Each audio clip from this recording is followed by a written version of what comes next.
Good morning. This is Grassroots Rising, and I'm your host, Jimmy Skogard. Today I'm going to talk about the timeline, promises, procedures, and the price of delay. To understand why we are still fighting for the full truth in April 2026, we must look at how the clock was managed.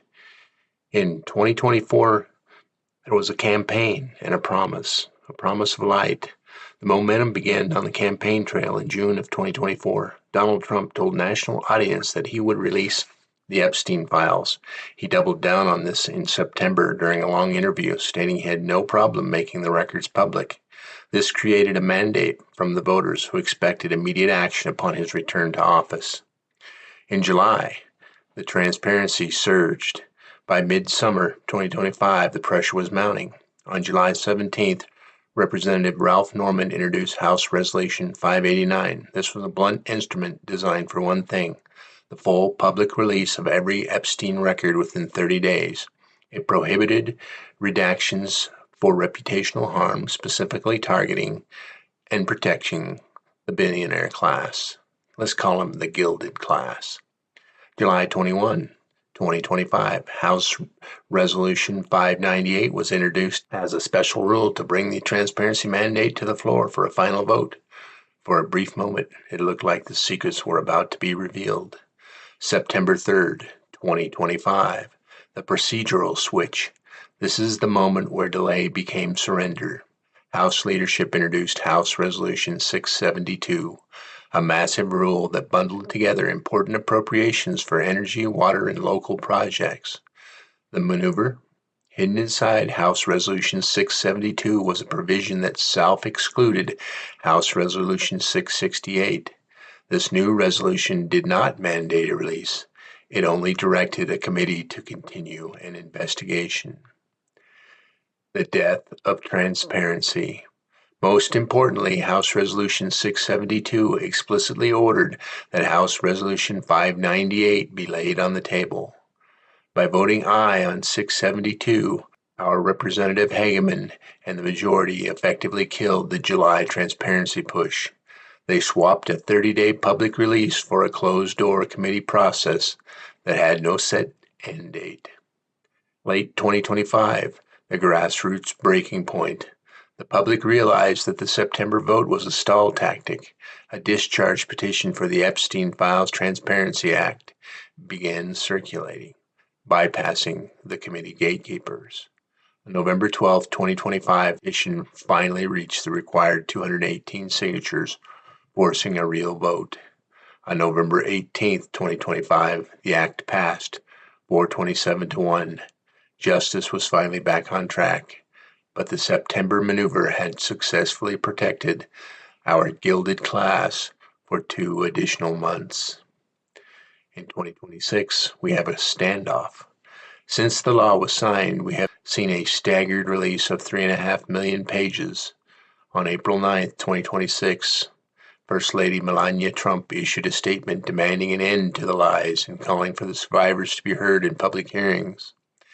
As of today, April 12th, we are still waiting for the most sensitive files to clear the final hurdles of executive privilege. We often think of surrender as a white flag, but in Washington it looks like a yes vote on a procedural rule. We were told that progress was being made on the Epstein files. The House passed resolution to continue the investigation, and many celebrated. But when we look at the fine print of that day, we see a different story. We see a story of a billionaire class. We see a story of very rich individuals who now control so much of our economy and our government. It has become a threat to our system and our way of life.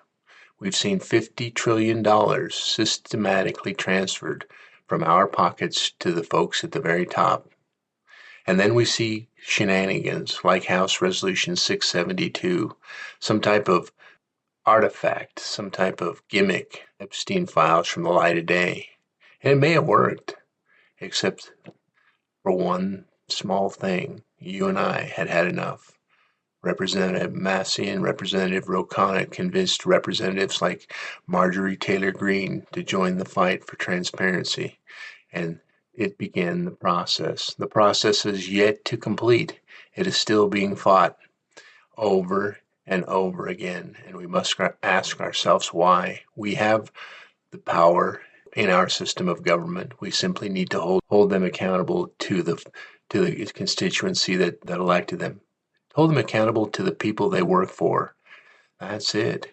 They must be held accountable to the people they work for, you and me. Why? Because we would never tolerate the sex trafficking of children, the sexual exploitation of young girls. That is simply something that we would never accept. And so I ask, why, if we will not accept that, will we accept the continued service of a protectionist, someone who shields the rich and lets the weak, the innocent, be ground under the boot heels of the rich and powerful? You saw what happens when we stop waiting in November.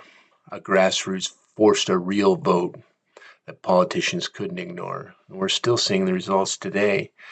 And there's been a release of millions and millions of pages, but still remember those lost months. We remember that our agency is not something we should ever give up for the convenience of a committee schedule. So I invite you to join in this effort to bring everyone back to the center of our government. You can start by visiting skogard2026.org and filling out the volunteer form. We're doing the work. We'd like you to stand with us. Thank you for listening today. I'll talk to you tomorrow.